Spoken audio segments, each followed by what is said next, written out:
All right, folks, welcome to NothingisOB South Texas Golf Podcast, episode number 42.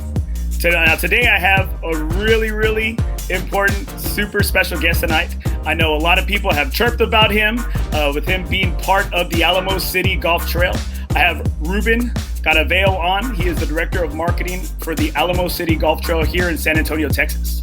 Now, Ruben has been with the trail for about 2 years. He's an avid golfer, and you probably see his face at any of the big trail events, tournaments. You see him there. He's lurking in the shadows, taking score, doing whatever the trail really needs him to do.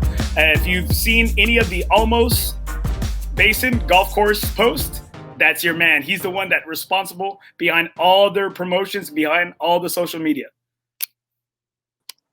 Hey, Ruben, thanks for joining the show tonight. Thanks for having me. All right. Now, why don't you tell everybody just a little bit about yourself? I know your role as the marketing director, but why don't you tell us just a little bit about your personal life as well? Let's see. I'm been here in San Antonio for about 20 years. I've been an avid golfer, primarily on the trail courses, the municipal courses. That's not to say that I haven't played a lot of the other courses that are around here in town, but my primary play has been on the city courses for probably the last 15 to 16 years. I was a diehard member for a lot of years, so I played a couple 100 times a year and knew a lot of the trail employees before I decided to see if I could get a job in the golfing business. So, well, I'm going to tell you, I like to think within these 2 years that you've been with the trail, I like to think within the past year, I like to think that it seems like the marketing presence or the outreach presence has actually been a lot more relevant and been more, the posts have been more, more on a regular basis. And I think, I like to think, I guess you're the man behind all of that. Yeah, you kind of took off my my cape there. I was hiding behind the scenes, so you pulled the curtain back. But yeah, it's primarily me, and I think about it. I'm a customer first, and I'm always thinking what information I like to see. So I try to get as much information out as possible, as consistent as possible. We don't want a whole lot of surprises. As a customer in the past, it wasn't really important to me that I know what the conditions were I was going to expect when I got there. If there's going to be they're going to be overseeding the greens or punching the greens or something like that. It's good to know those things. So I totally agree with you. I'm one of those customers. I've been a bartender. I've been a server. I'm currently a school teacher and coach. And so I always like to pay attention to those little details. And so I'm one of these people that I go into a restaurant and I'm starting to take notes quick as soon as I walk into a place. Sure. Yeah. Everything I try and do is from the perspective of the customer. I want, them to be as informed as possible. Now, with being only with the trail for 2 years, what really got you into this game of golf? To be honest, I actually bumped into Jim Roshak, which is Andrew Peterson's predecessor. I was the CEO and president. And we had a discussion about, things that were going on the trail. This was probably maybe 4 years ago. And, I'd always told him that, I play a lot of golf and I'd be really interested in seeing what I can do and what I could bring to the table. I'm very analytical. My background is telecommunications. I've been on the operations and engineering side for 25 years before I started the golf business. So I'm a data analytics programming, the new website I did myself. So I just want to bring all my skill set and do something I had a passion for, which is golf. So. Well, I like to think you've really done a good job with the website and stuff, because I think people are constantly looking for for answers, for things, for links to click on. And I know before it was kind of like my website. My website is made by a 41-year-old man who wasn't, who's not trained in any type of technology or anything. And, so it's kind of basic. It's kind of, hey, what you see is what you get. Now, when people are looking for courses and looking for training or tips or anything, you do have a lot of links that I think has actually catered more, and you get people searching and digging more through your site. Yeah, it's really about search engine optimization. The more information you have on your site, the bigger your site, the more it will come up in search. When you're searching on Google. But beyond that, we want the site to be a kind of a destination, kind of a catch-all, tips, upcoming events, information, pricing, as much information as possible. We want a one-stop shop. And so that's what I'm trying to build. And it's growing. And it takes a lot of work, but I think it's worth it in the long run. Now, in your personal life, are you married? Do you have any kids? Anything? Yeah, now I'm married with 2 kids. I've got boy-girl twins. They're both 19. So I kind of lucked out, one shot and I was done. So we're not sitting here trying to get, another kid or something like that. But, you got me beat. You're 41. I'm 52. So, but you look great, man. You look great, man. Hopefully I look that age. Yeah, I appreciate that. Well, okay. You're a good liar. I got my wife somehow or another, right? So it worked a few times. It worked. Good. Now, working these long hours, because I know you had just told me that you had just recently got home, and I'm like, shoot, you've been burning the midnight oil all day. And I know you have a lot of things going on in the trail right now. What are some of the things that are going on currently in the trail right now? What are some of your big projects? Well, obviously, Almost Basin is gigantic. And then the added pressure that's putting on all the other courses. The course has never been busier when you add in the COVID effect. But when we have one of 8 of our facilities closed, the traffic has gone someplace, and all the other courses are benefiting from that. But it's a blessing and a curse. But Almost is the biggest thing that's going on. And that encompasses a lot of stuff. The agronomy team that was there before in maintaining the course, the maintenance crew, is doing a lot of cleanup. There's a lot of debris that's being removed. And I think it's going to be spectacular when it's done. I mean, we're trying to get as much pictures and information out as possible, but it really is difficult to show just in pictures, even with the drone footage that we're getting. You really can't get the scale of some of these things. It's really impressive if you see it in person. Well, I have a good amount of people on here commenting about the improvements. So I got Michael Sanchez right here. Excited with the ongoing improvements. Can't wait to play Almost. Yeah, I think one of the biggest things with Almost, and there's a misconception that we're making the course so much more difficult with a lot of the bunkers. I took an opportunity to photograph the course the day that we closed. And it never really occurred to me there wasn't a single fairway bunker on that entire course, and that's an unusual statement. I think in general that there was a lot of areas where you can run a ball up and things like that, and some of those things have been taken away. However, the build out, you'll see that there's a group of 5 tee boxes now. The longer tees the back tees will play longer. It's going to be just around 7,000 yards when it's done. Ooh. But the forward tees will be shorter than they've ever been. So if you are smart and you choose the right tee boxes, you'll have a real fun time, and it's going to be pretty picturesque. A lot of bunkers to clear and things like that, but you'll have the ability to, because the tee boxes will be moved up significantly. If you looked at as a perfect example, would be on hole number 16. There's now a tee box on the other side of the creek there, where there wasn't before. Yeah, I do like that. And then I did ask you I asked you prior to, I said, what was your favorite hole? And so I've got the picture of the redesign of hole 14, right? You said right. Hole 14 was your favorite. Yes. And I was like, man, that's the hole I hate the most. 14. 14 previously was that short or that long, challenging par 3 that was right by close to the freeway, right? Close to 281. Correct. All right. Yes. So here is the remake of it. Right here, you have the remake of it, and it's added now. It's going to be a short par 4, correct? Right. It's drivable for the longer guys. It probably won't change anything on what I hit off the tee box. A long iron, a 4 or 5 iron. This time you want to have that bunker staring you right in the face. I think a good score there before was a bogey. Bogey, hell yeah. I played that course many times in tournaments, and the closest the pin was not to be found because nobody hit the green. I totally agree. I totally agree, because just when you think you have a good shot, and I would always when I'd play there, I'd always go like 3 hybrid, because from where we'd be playing, it was kind of like maybe like 189, 192 from the tee boxes where we're playing at. And, I think you hit a good shot. And next thing you know, you caught the top of that lip of that bunker and it rolled right underneath. Yeah, no, definitely. Risk reward on that one. I think the bailout there before was to the right, so you had a chip, but even that was difficult to get up and down for par.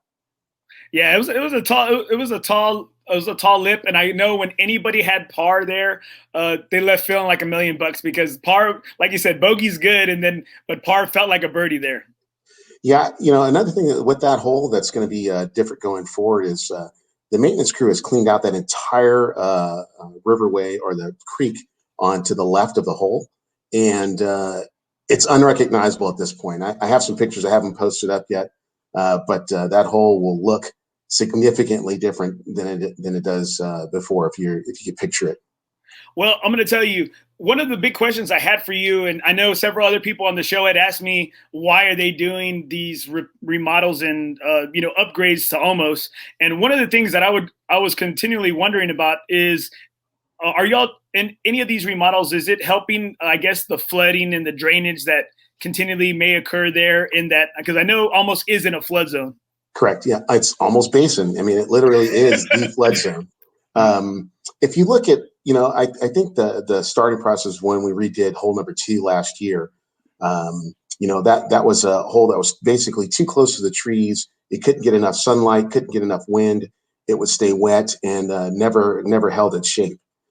So when we moved that, we used a better Billy bunker system. That's a mouthful. That basically it's drainage with basically gravel on top with a polymer spray on it to make it into a hard surface, and the sand's on top of that, so it actually drains. But like I said, going back to what we did with number 2, it's USGA spec greens and bunkers. And if you played it since, it doesn't look like anything else on the course. It drains better. The bunkers have stayed sand, and the grass that we're using, latitude 36, is much more hardy and is actually green right now. If you went by and looked at number 2, it still looks green and lush. It looks like it's been overseeded, but it hasn't been.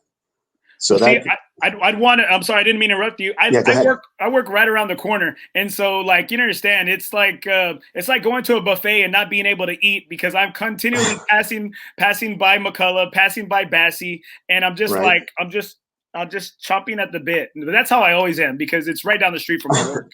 I understand. Every time I go by and take some pictures of what's going on, I somehow find golf balls out there. I don't know how they get there. But yeah, somebody's taking a walk with the club in their hand. But yeah, no, it is really something, But like I said, if you look at number 2, that was really, I think, the impetus, and the designer and that design number 2 is doing the rest of the course, and all the infrastructure things that were done on number 2 is going to be redone throughout the rest of the facility, and I think it's going to be a premier golf destination here in town. I think it's been one of the better courses around, let alone on the trail. I totally agree with you. It was already one of my favorite spots. And then right here, you have Anthony Hinojosa. Can't wait to get back out to Almost once it opens back up. Drive by daily and following the progress. Oh yeah. And I'm just like today, I'm driving by at lunchtime. It's like 12:30. And I'm like, no one's working on the damn course. I see all the, the bulldozers, I see all the everything. And I said, where are the guys? I said, where are the damn guys? They need to get this damn place opened up already. Well, they're actually making pretty good progress. They're working about 12-hour days, 6 days a week. They're based out of Houston, a company called VM Golf Services, but they're plugging away, and they basically they're moving out here and living here in San Antonio while they work on this project. But they're real artists. I mean, you're looking at a pile of dirt one day, and you come back the next, and it's all shaped out, and you can really see where the green's going to be, where the bunkers are going to be, where the runoff's going to be. It's going to be pretty interesting when it's all done. Well, as we talk about Almost being one of your biggest projects, right. I think you have a lot of. It seems like it's putting a lot of strain on your other courses. Would you say that's correct? Oh, there's no doubt about it. We have as a level 2 member in our players club, they get 8-day tee times, and we're getting the number of complaints that they can't make tee times, and it's just that much more people on less courses. So, you add in COVID, you add in the large number of members that we've gotten in the last year, and it's pretty tight. If I look at the tee sheet for next week, it's booked from open to 3:00 before there's an open tee time. Now, and one thing is being a diehard golfer like I am, and why I started this show is guys like me, we love, and guys like us love sundown golf. A late night nine, a back nine, right. And it seems like we can't have that anymore with how as packed as the courses are. You can't just go out there in a cart and maybe try to blaze through 9 holes in maybe like an hour and change. And, just because there's a lot of people right now. It seems like this is just, there's such a boom of golf right now because it seems like it is one of the most popular and safest things where people actually feel comfortable going out to do, outside of their homes and work. Yeah, no, I think it's been really exciting. I mean, speaking selfishly, I work at Brack, so I get to look outside and see it looks beautiful. Dog. I want to get out there, and I leave my office at 5:30, and I can't get on.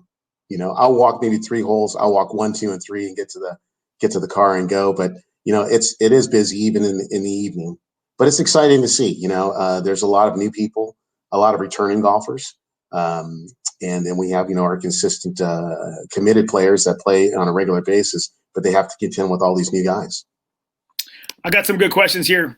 Sergio, this is something that I've been curious on because I know it's been several things on the other side of the clubhouse at Almost. Is the clubhouse grill bar being updated at Almost? Because I know previously, or I'm not too sure now, that you were renting out that space, I guess, like as a workout facility for like another golf coach or something like that.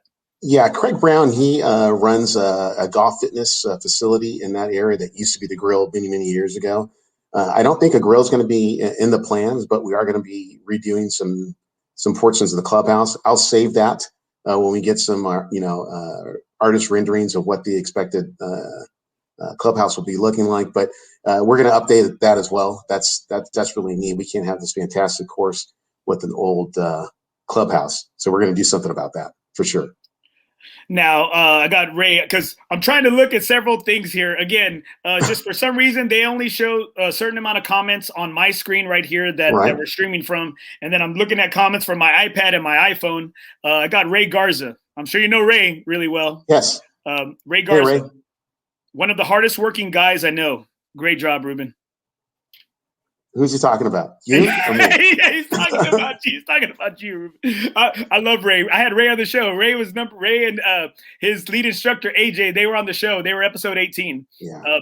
Ray does some great things with the game of golf, and he's a great ambassador. And I'm so happy. I'm so happy. You understand? Like when y'all partnered up, and when he got to Mission, and now. I'm still waiting. I'm still waiting for him to get out to Cedar, but I'm so happy that y'all made that partnership happen because Ray is just a solid guy, and he is. He's such a people person. He's such a great communicator, and I'm so happy for what he's done in Mission because I think he's brought in a lot of business. I think he's revitalized that area, and I remember there was nothing in that area. I remember I've been a member or not a member, but I've been playing at Mission since on Ray's side where that was the clubhouse, that was the pro shop.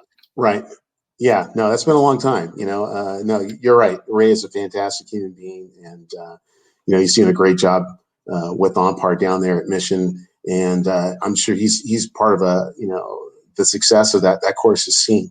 That and Clinton Bach and Dean are head agronomists down there. They're doing a great job. I mean, the course has never looked better. I totally agree with you. I totally agree with you, and I hate it. It sucks sometimes because I know we had went out there several times, and we like to play in the skins games that they've had on Fridays, for the On Par skins games. Which just really, it's not skins games for us. It's more like donation games because we just go there. We just familiar with that. Yeah. And it ticks me off when I see courses like Mission and Cedar get run by hogs. When they got those feral hogs out there and they run through them, and I'm just like, oh my gosh, that drives me nuts. And you know what? I'm sure that has to do some crazy things for y'all as well. Yeah, and then we actually hire a hunter basically that goes out there and catches these hogs. But one of the things specifically with Mission and even Cedar to some extent, the homes that are being built around there are pushing the hogs into a different area. So they're moving a little bit more south and west of the course, more toward Mitchell Lake. So we're not seeing quite as many as we were before. And that's going to continue. I don't know if you've seen recently, when you walk into the course, you used to be able to see just nothing but trees, and now it's wide open fields. So the growth down there has been incredible, and that's going to probably rid ourselves of that issue. Well, I got a good comment right here. I have Arnold Garcia. Just got my membership. Don't know why I waited so long. Best investment. Totally agree. Well, welcome, Arnold. Yeah, no, I think we do an incredible job. I'm from California, and golf, even when I left 20 years ago, was more expensive than it is here now. So I think, maybe I don't want to say we're spoiled here in San Antonio, but I really think bang for buck, you really can't go wrong, especially if you got one of our memberships. I totally agree with you there.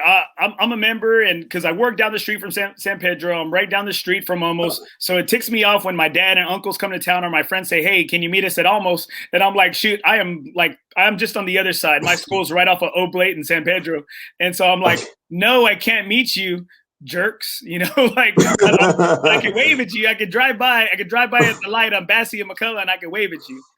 Right. And I do think that's another one of the reasons why I started this podcast, is trying to really prove to people and kind of debunk the whole myth that San Antonio isn't a golf destination, because I truly think we are. We have tons of courses, and I know the trail, you'll have almost every type of course that the different type of terrains are here in the city, the hill country. Because you're on the outskirts with Mission, you're deep in the heart, right in downtown with the oldest golf course in Texas, the oldest public golf course in Texas at Breckenridge Park.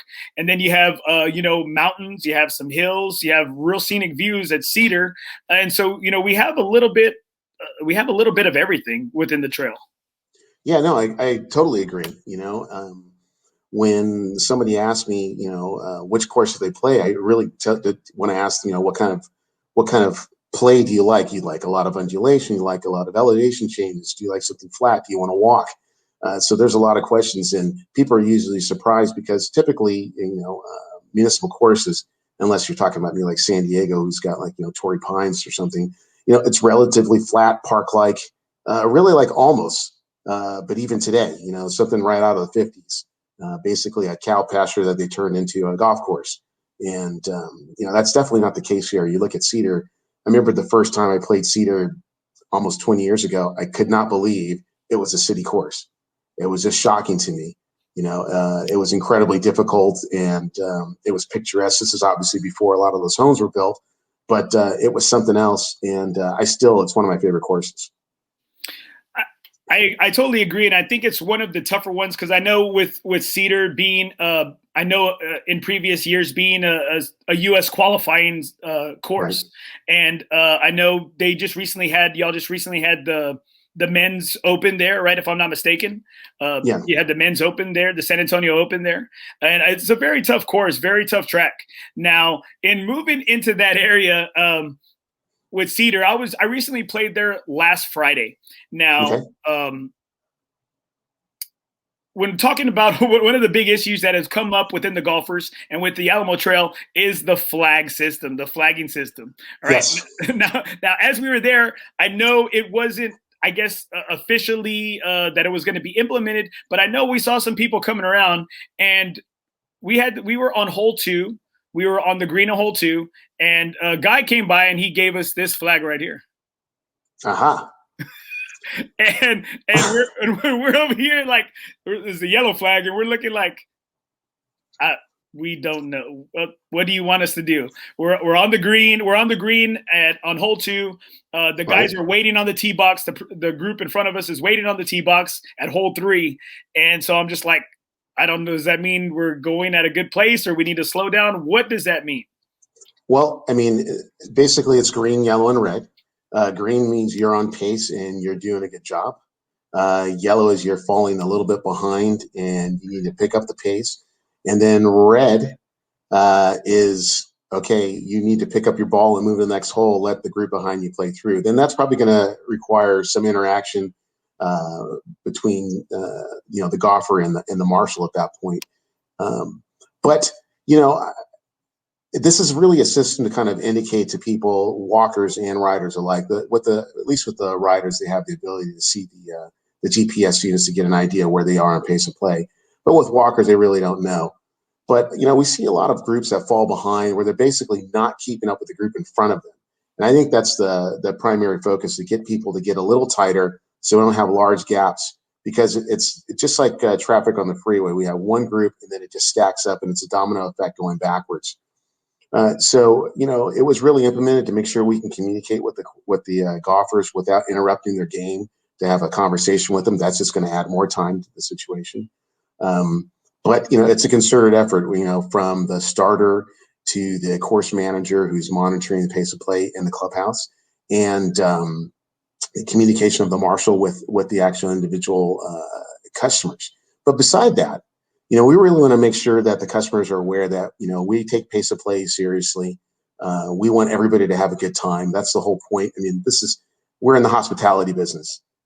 People don't have to golf, so it's a choice that they've made, and, we want them to enjoy their time. And pace of play has become more and more difficult with a lot of new golfers, a lot of golfers that don't really know a lot of etiquette. And, I think of a couple of things right off the bat that would probably help quite a bit if any of your listeners pay attention. Mulligans are going to take time, right? Yeah. If your next shot is going to be for an 8, why don't you just pick up and go to the next hole?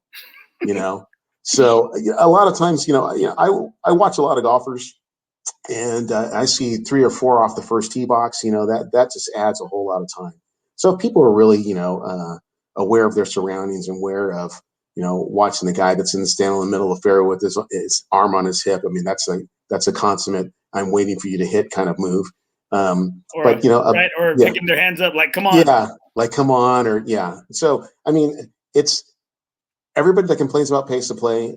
If they could help us as well, make sure everybody in their group is keeping pace.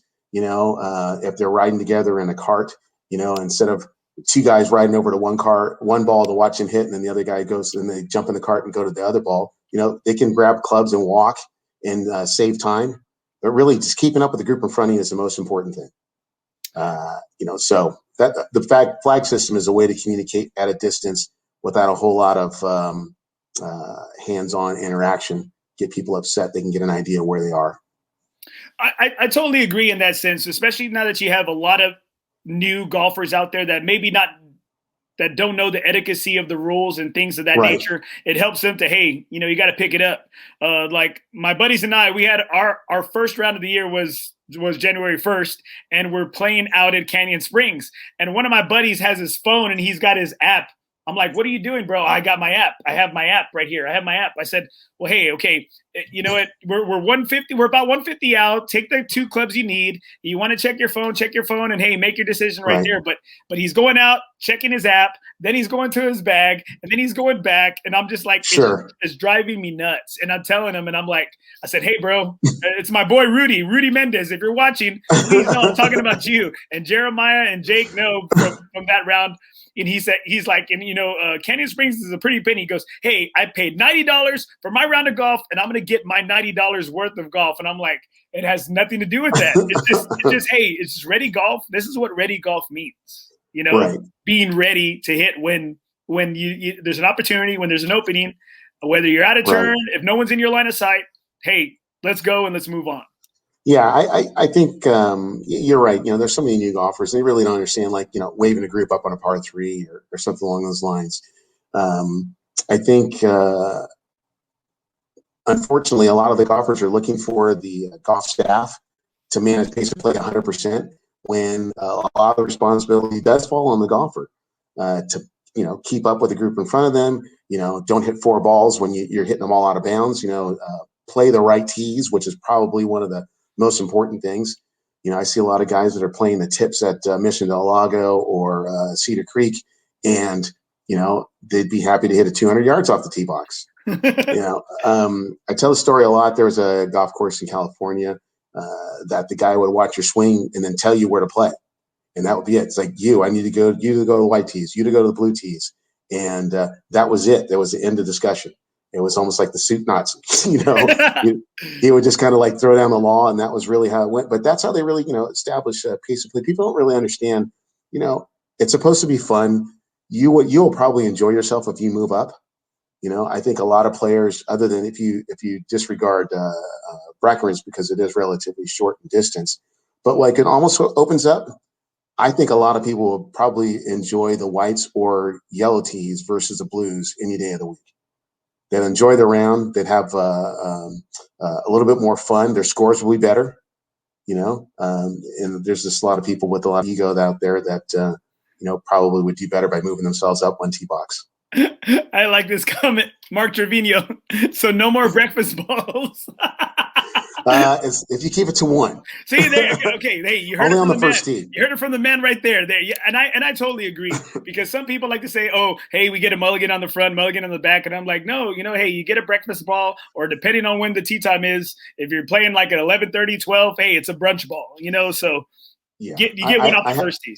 I have some friends that get one mulligan per hole, and that adds to a long round. Okay, so you're part of the reason why y'all came up. No. This is a year ago. This is years ago. But yeah, no, I mean that kind of stuff. It does add a lot of time. I don't think people really notice that. They think it's quick, but it's really not. It adds up over 18 holes. So.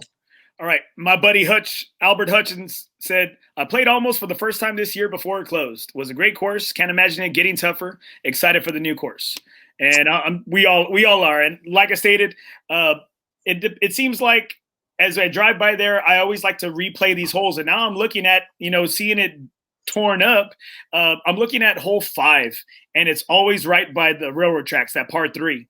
And it just so happens that whenever I'm about to hit my damn ball, that damn railroad tracks, the train always freaking goes right by as I'm about to hit. And luckily enough, I rely on my ADD to help me out, because I have trouble focusing. And so I'm really good at blocking out everything, because I was like, golf is the one thing where I can just really focus, because everything else, all my buddies talking trash, all the shenanigans going on outside. I was like, I'm pretty good at blocking it all out, just because, I have trouble focusing. No, that's what golf has been for me for years. It's just kind of that moment of zen, a little time just to relax and just be yourself for a little bit. That's awesome. Did Tiger Woods' dad raise you by throwing clubs down? Or you know what? I recently on a golf trip to Houston, and I just recently read or listened to his book, right? Tiger Woods, the new one by Armin Katayan. And it was 15 hours long. And so it was perfect, because it seemed like my trip to Houston back, going over there and back, was nothing, because it was so interesting. It was so intriguing. And, it just really, you got a lot of, I guess, just like, of how tough his dad was, but then also of how cold-blooded the mom was. I didn't know, like, the mom was even more cold-blooded, like, no, Tiger, you go for the throat. You go for the jugular, and I'm just like, damn, like, that's why this guy was a cold, it's mama cub, she's taking care of her little cub, like, hey, like, this guy's cold-blooded. It was because of the mama, and like, not because of the dad. Yeah, I watched that documentary with Tiger, and that was a little surprising to me. I didn't know his mom was the one that was really tough. We hear all the stories about his dad. What'd you think? What'd you think of that documentary? Because it's so funny listening to journalists, listening to people who are trying to be journalists, and seeing you got the sides where it was so negative, and then you got the sides that it wasn't even really about golf. What were your thoughts about that documentary that HBO had? Let me think about this for a second. I think the first episode wasn't so bad. There's a lot of information I kind of knew. Maybe some of the details weren't as specific. You had a general idea about his dad and philandering and things like that. But the second episode with, I think it was the National Enquirer guy, really put some slime and sleaze to it. It kind of, it made me really kind of sad, to be honest with you. But at the end of the second episode, they kind of, talked about him coming back at the Masters, and I've always been a Tiger fan. If Tiger's playing, I definitely want to watch. And I don't think this really changed my idea of him. I actually felt a little bit more personal connection with him. Maybe I think he seemed more human for sure, and it makes a little bit more sense of why he is the way he is. And it's kind of depressing in a way, but you kind of get it now. I think it was a little eye-opening from that standpoint. Made him more human for sure. I listened to a podcast that they were interviewing the co-directors of it, and it kind of pained me in a lot of, I guess, valid, I guess, like, I say validity. I know I'm not saying the word correctly, but like they both said that they didn't really golf, that they weren't really golfers. And so I'm over here like this, and it just, to be a golfer, like you stated a little while ago, it's just having those Zen moments when you're out there, when it's just you trying to get out of a tough situation, or feeling a proud moment where you sank a putt, Right. you got up and down, and or you were just grinding it out. And you didn't shoot your best, but you still scored decently. And I think maybe that's what the documentary was missing, was kind of missing that golfer touch where people, like, we go through the struggles. It's a lot of highs and a lot of lows. True, for sure. And I think that's why the audience that probably watched it, if they are golfers, probably took a whole different take. I think, imagine if my wife watched it, probably, oh, he's such a bad person, or how could he do that to his wife? And I'm sitting there thinking from a golfer's perspective, like, wow, that's pretty. How did the guy perform with all that stuff going on in the background? It's amazing. And I don't know if it's good or bad, but I kind of and envious a little bit that he was able to compartmentalize, you know what I mean? Yeah. Divide his life up so much. Yeah. Oh, yeah. So yeah, I don't know. I like you're saying, if you're a golfer, I think you have a different perspective on that entire thing. So I guess from being from California, I guess, did that make you a Tiger guy because he was from California? No, actually, I think I'm more of a Tiger guy because he's just not like everybody else. I have maybe a kind of a California accent, a little nerdy voice, but I identify with Tiger a little bit from that standpoint. You hear him talk, you're thinking like he's a black golfer or an Asian golfer or something like that. And I think a lot of people look at me and don't really know what I am. I'm just to make it clear, I'm half white and half Mexican. And my dad's Mexican. I look just like my dad, but I sound just like my mom. Okay, I'm glad you cleared that up, because I was just like, my wife's like, well, he is Latino, right? And I'm like, I spoke to him on the phone. I don't know. I said, you know what? I'm glad you did that. I'm glad you took it there before I did. I get Samoan, Black, Filipino, Tongan, Hawaiian. Yeah, I get the gambit. Well, I used to teach history, and I'm just a PE teacher and an athletic director now, and so I used to teach history. Don't say just. That's an important job. Well, I like to think it is, and it's been so great coming back and being in school, because I felt like a huge loss being in quarantine. I mean, don't get me wrong, I love my family, and I really enjoyed being with them and really getting into the game of golf, riding bikes, being outside and being home, cooking meals, and I do feel like I got several years back with them from the quarantine. But as I'm back in school, like, these kids, man, I have some really bad days at school, or I'm not a morning person, and these kids in class, like, their curiosity, their smiles, their energy really lifts me up out of like some dark places. And I'm one of these people that I'm really glad to be back in school. And I'm super thankful for the career that I've chosen, because I feel like I don't work. I get to play games all day with the kids. And it's an honorable profession for sure. Well, thank you. I appreciate that. And being a history teacher, I would always tell the kids, I said, depending on what part of the country you're in, they think you're this race or that race. Because I said, when I was at Daytona Beach, they thought I was, they thought I was freaking Cuban, right? So sure. I'm in New York, they think I'm Puerto Rican. I'm in Utah, I'm in Salt Lake City, Utah, in the grocery store. Some guy asked me what tribe I'm from, and I'm like, and then, and I'm just like, come on, man. Or if I'm in Las Vegas and the dealer asks me, oh, you're from Texas, right? Do you have a horse? And I'm like, oh, dude, like, come on, man. Like, do I look like, dude, does my little ass look like I belong anywhere near a horse? Maybe a donkey, maybe a poodle. That's about it. That's funny. No, the first time I came to Texas, I really expected, tumbleweeds and, cactus. And I had never been to San Antonio. I came out here for work, 2000, and I was just shocked. It didn't look anything like I expected. In fact, there's less, this is going to sound like a strange statement, but there are less Latinos here that speak Spanish than in California. Everybody speaks Spanish in California. If you're there, maybe you're recently crossed the border. But there are so many second, third, fourth generation Texans that sound like me, and don't That's me speak right any here. Spanish. That's me too, right there. I'm right with you. I'm right with you. Yeah. So that's interesting.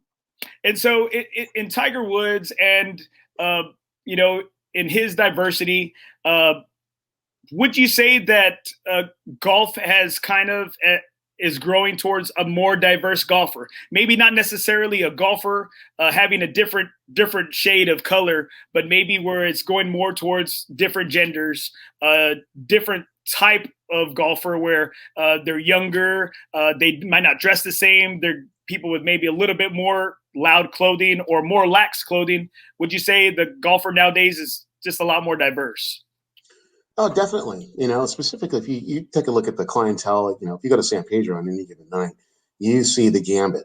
You see African Americans, Asians, young, old, females, Latinos. I mean, it's a myriad of every potential color that you've got here in San Antonio is there at that facility, and they're all taking advantage of golf. I do think that Tiger Woods had a lot to do with that. I think, from a outsider's perspective, it looks like a rich game for older white guys. And that's definitely not the case, especially if you go, stand by, stand at the clubhouse at Brack for a while, and you're going to see just a mix of San Antonio. It's going to be a real representative of what San Antonio is. Golf is an individual sport. I mean, granted, you want to do it, you want to play it sometimes with your friends, but it's you against the course. It's you against that ball. So it does have some therapeutic aspects to it, and I think that's attractive to people of all color and nationalities, for sure. Well, we're getting to this subject a lot. This was the curveball I was going to throw at you. So, man, Okay. The curveball came up real quick. Would you say that the Alamo City Golf Trail is doing enough to outreach towards that diverse golfer? Doing enough?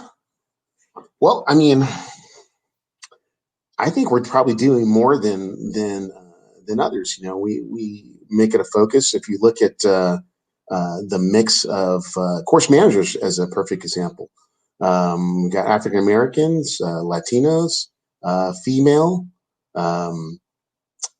It just runs the gambit. I think it's a real representative of the population here in San Antonio. Look at the management. You've got Andrew Peterson, who is from Nigeria. I'm kidding. I was like, that's not the same guy. That's not the same guy we're talking about. So you have Andrew Peterson, you have myself, Jesse Hodge, PGA professional. He's our director of golf operations, African American. Joe Nunez, our finance guy and a PGA professional. He's Latino, like myself. Jake Snyman is from South Africa. I kid with him. He's the only true African American that we've got, but that's not the case. More than Jesse, right? More than Jesse. He was more recently there. But Jake adds a flair. He's actually, like I said, from South Africa, but he spent time in the UK. So he has a different perspective, and I think that Andrew specifically does a really good job of making sure that the staff is diverse. I mean, if you just take a look, I mean, we look like the population of the city. Yes, and that's what I do love about San Antonio is that it is a melting pot of so many different cultures, and Sure. Even though it does have it is deep in Hispanic and Mexican American flavor and roots, and I do, and that's one thing I really do love about this city. But I do love that there's a lot of different people here, and again, Sure. I think that's one of the biggest things that especially you in the line of work that you're in, you have seen maybe that there's been more diversity than ever on the golf course than in previous years. Oh, most definitely. I think we try to provide a welcoming environment for everybody. Like I said, and that starts with the staff and understanding what the expectation is of the customers. One of the good things about San Antonio, and that adds to the diversity, is it's military city USA. So a lot of people that are retiring here that are from all points of the globe. and they get into the military, and they make San Antonio their home. And I think it's great, and that really adds to the flair of what we've got here. It's very interesting to talk to everybody. I mean, we have a lot of retired military on our staff, from course managers to our call center, and work at the counter. So it's great. All right, now let's get to a little bit lighter side of golf here. All right, what is your favorite course within the trail? Depends on how I'm playing. If I'm driving a straight, I love Cedar. If I'm crazy, then Willow calls to me. But I think Willow, Willow. There's a picture of Willow right there. We're all waiting for these damn courses to get green again. They're getting green as we speak. The grass is definitely starting to grow. That pond on number 2 has got my name on it. So, you know what? I haven't played since they put water back in there. I have not been out there, but I'm normally in that ditch right under the bridge. That's normally where I am with my tee shot. Right under the bridge. Well, I think that pond is it adds a little something to it. It's got a fountain in it right now, so you'll be able to see it from the tee box. It definitely changes your approach shot on number 14. Coming back on the other side of that pond, but it was a welcome change.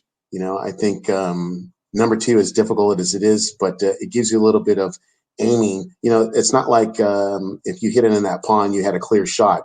You definitely want to avoid it for sure because it's going to get wet. But it'll add. I think the more significant change on that hole is when I think maybe 13, 14 months ago, a tree fell down in the windstorm that we had. Mm-hmm. And that actually opened up that hole quite a bit off the tee box. But that's another one. You got to pick the right tees to start with. If you can only hit it 225, don't play the blues. Well, I think I have one of my lowest scores is there. I shot a 79 one time, and still I was in one of our Sunday groups, and I think only won like a couple of holes or whatever, a couple of dots. And it just seemed like, I was getting covered on everything. Every damn good hole I had, I got it covered on. And so you said Willow. What is a course outside of the trail here in town that you like to play? Here in town? I'm a big fan of TPC, but, it's tough to get on. But it's extremely difficult. I like the Oaks course. I'm not too much of a fan of the Canyons course, but I really do like the Oaks course. Yeah, I like the finishing hole with the split fairway. It's really neat. Oh yeah, man, that's tough. I love that hole, and it feels so weird to play it. Doesn't it feel weird to play it when the stands aren't up there? Yeah, it's a lot more wide open. I don't think I could play golf, and thank God I don't play golf professionally. I don't think I would want my mortgage dependent on whether or not I made a putt. So, these guys bring it to a whole nother level, and you add in the fact that there's fans in the stadium and all sorts of stuff going on there. I don't think I could do it. I don't have the game, let alone the patience or the ability to concentrate so hard.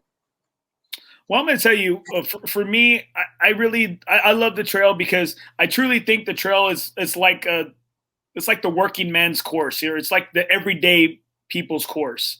To where, or courses, to where they are municipal courses, there are city courses. And I really think y'all have done an awesome job these past several years, really building it back up. I'm sure you could tell from when you were a golfer and to where, now that you're employed by them.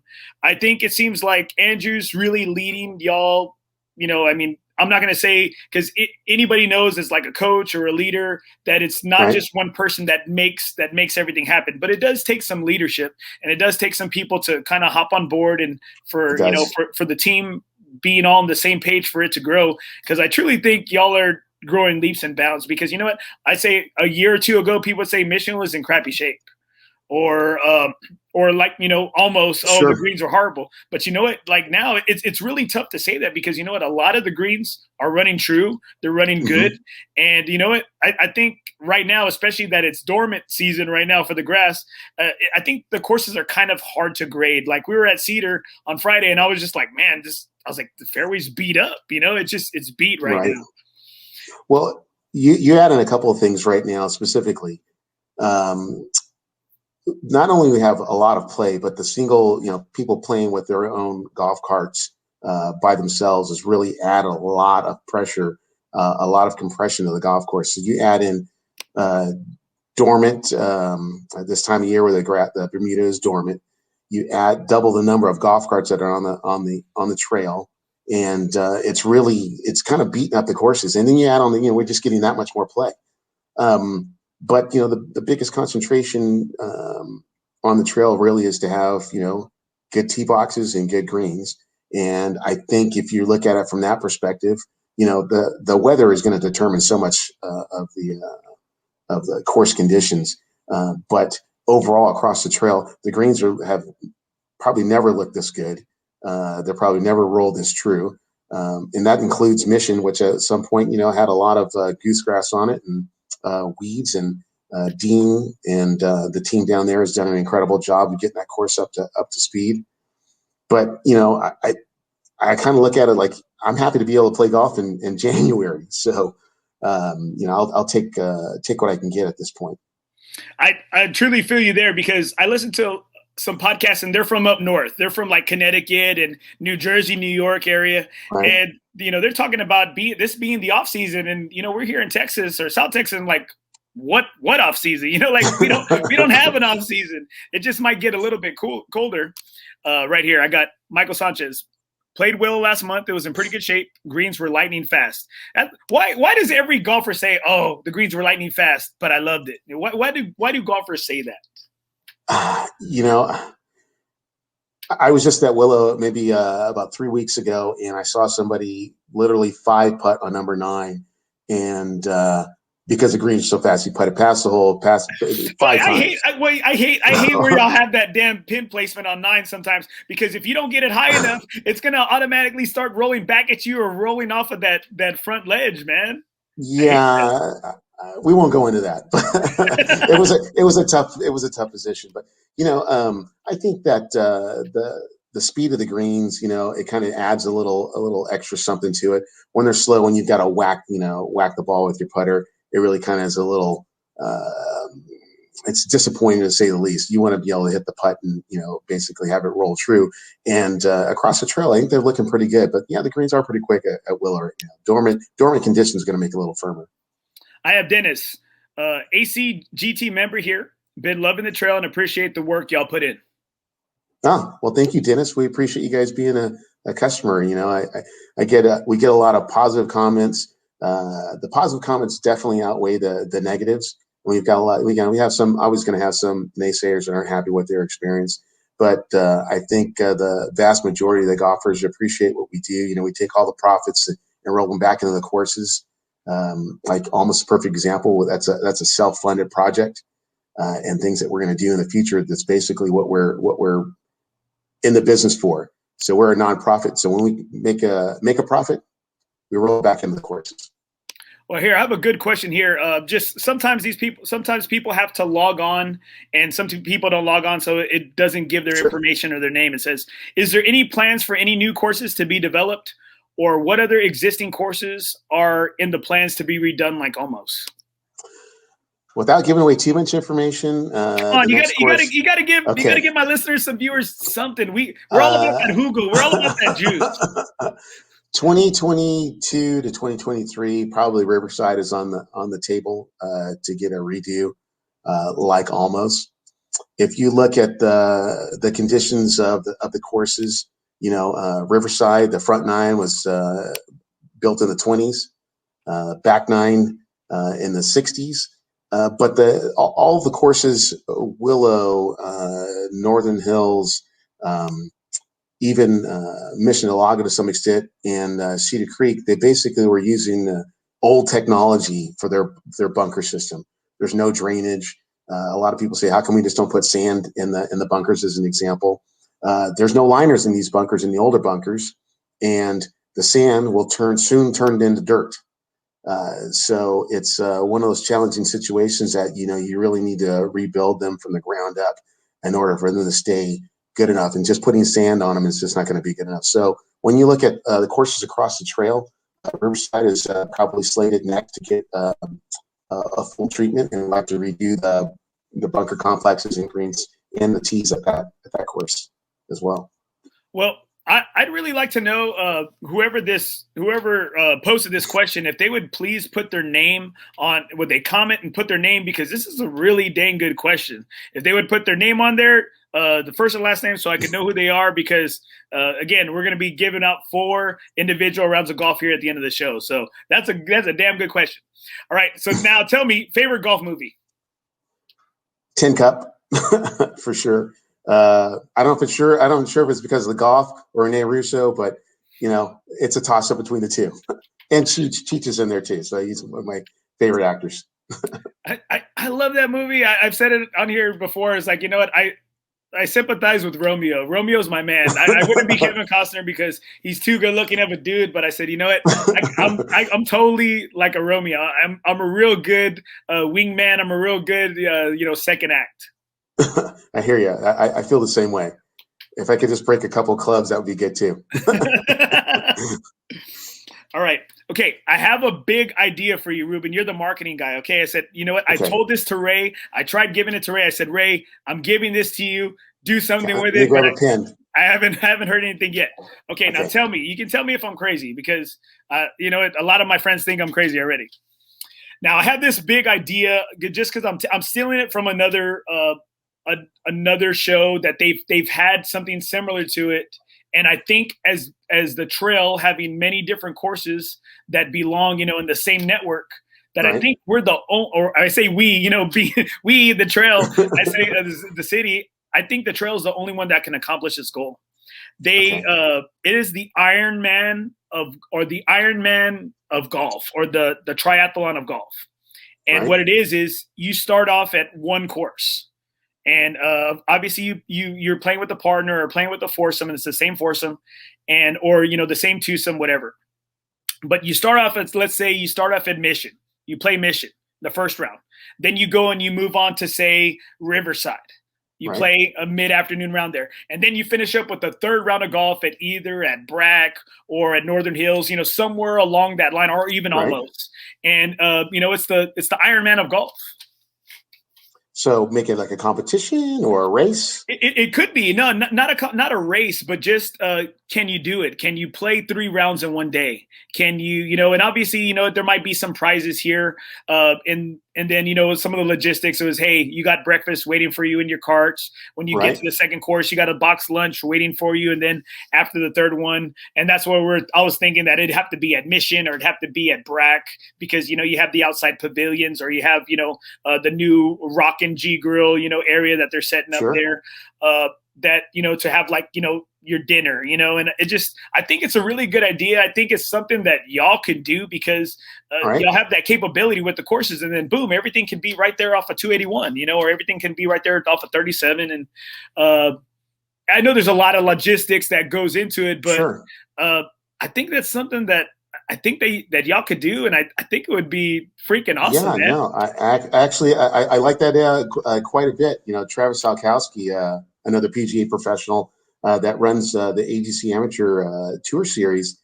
I think that's like right up his alley. I think that's something he definitely would get excited about. Maybe I'll put it on his plate and see if he's interested in taking that on. I think he knows how to run a tournament. He knows how to run an event. So that would actually kind of be a cool thing to throw into the mix that the Amateur Tour Series is running right now. Which obviously is a lot of different individual and team events around the trail. But yeah, no, that fits right in with his stuff for sure. Okay, remember, and I said it. This is my idea. I said it here on the show, so we have documentation. Okay, we'll get you a plug for sure. All right, and also, okay, one of the last things. What is one of the most things that you're proud of in your work that you've done with the trail? Oh.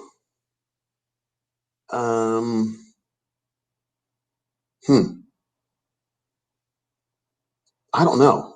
To be honest, I touch on so many different things. Angie's been great to kind of give me a little bit of free reign, so I jump in where I can help. I'm kind of a nerd, so I do some IT stuff. I don't know. Maybe the website, because most people get to see that, and a lot of people touch that, where you get upwards of 140, 150 page views a month on the website, and that's probably the biggest thing. Probably the website, I'd say, because most people get to touch it, and it really kind of it has the most information. I'm trying to get everything out there. It's like I said, it's time consuming, but I think it's well worth the effort. Well, I do think that's something that you should be damn proud of yourself, because like I stated earlier, I think a few years back, it was pretty plain and simple. And I think you've given people like me who like to dig and search and, look at pictures and, have questions. You make it really user friendly. And for like an idiot like me that can find things easily, I'm like, you know what, if it's easy and user friendly for a guy like me, then shoot, I know other people must love it and must be eating it up too. So you really should be proud of yourself, because that is something that I know that has really gone leaps and bounds from previous years. I appreciate you saying that. All right, now, do you have any questions for me? Anything? What's your favorite course on the trail? I'd have to say Riverside. It is, and it holds a lot of sentimental value. And if anybody's listened to the show, it's really in my earlier podcast. I have some of my friends, because that's really what I started with. I started with just interviewing my friends, just trying to put content and get over the nerves, and try to build and see how this podcast would go and how this thing would end up. It really goes back to nostalgia. And when I had Matt Janella from the Golf Network on the show, he played in so many, and I drop his name and I say it because, this is a guy that's played in Augusta. He's played in Tasmania. He's played in Australia. He was the golf destination guy for sure. Right. He said that the most important thing out of all these rounds and everywhere he's played, it's not about where he's played, it's about who he's been with. And for me, that was Riverside, because growing up, I'm originally from Corpus Christi, so Mission wasn't around when as I was growing up. Pecan Valley was the first course that was open as you would come into town off of 37 or 281, and and Pecan Valley was a little bit pricier of a course, right? Sure. And so Riverside was really the first course that you would come into town to. So that's where I'd go, and I'd ride around with my dad and my uncles. The little bar that's right outside of it, I think it's called Tea Time.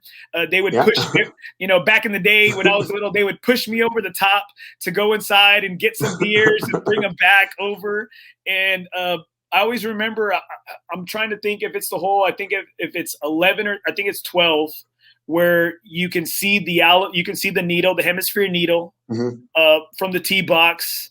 Right. And, that course is just, it's in the heart. It's in the heart of, the Vadio, of kind of a part of town in Corpus that I grew up in. It makes me feel at home. It's got the river going through it. It's got a river going through it, and it's just, it's got a lot of nostalgia, and I've had some of my best memories there. I played with my buddy Jacob there. We played in freezing. I mean, it was 20 degrees. It was raining, and we still went out there, and it just that's the course that it really holds. It has a lot of my heart. No, I totally understand. It's about the memories you have there. Riverside is probably the most fun course on the trail. When I get to Riverside, I'm very, very comfortable because I kind of know where I'm going to hit every ball. It's not a whole lot of trouble. I mean, granted that they do have the pond now on 5 that kind of reaches, but I like Riverside a lot.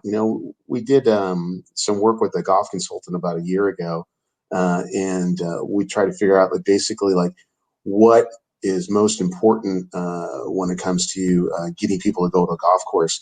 And I mean, this is going to sound strange, but Riverside is actually, from the whites, is probably the easiest course that we've got on the trail. But that doesn't mean that it's not challenging. That means that it's the right combination of distance and difficulty, and people really like it. It's one of the most popular courses we've got. It's second to almost, believe it or not, from sheer number of players. But Riverside is definitely probably right up there. From a fun standpoint, of all the courses we've got, definitely the most interesting layout with the two separate nines, like two different courses. It totally is, and you know what? I think a lot has to do with I really feel at home there. I feel at home, and it brings me back. And I guess when we're out there by ourselves, or out there with our buddies, or out there with our kids, we're just, isn't that what we're trying to? We're just trying to get something back, right? We're trying to get some of that some of our childhood back, and Right. it's a great feeling. I think playing there with my dad and being around there with my uncles and having a beer with them there and reminiscing, it always makes it that more special. It truly does. And to hear that some updates and some remodeling is going to take place on that course, it makes me feel good, because you know what, it does kind of hurt sometimes when you see that, hey, that some of that grass isn't growing under those big, huge trees, you know? Right. And it's a scenic course. And I'm glad to hear you say that you have an appreciation for it, just like I do. No, I look back at, like my handicapping. I keep records of all the scores I've gotten.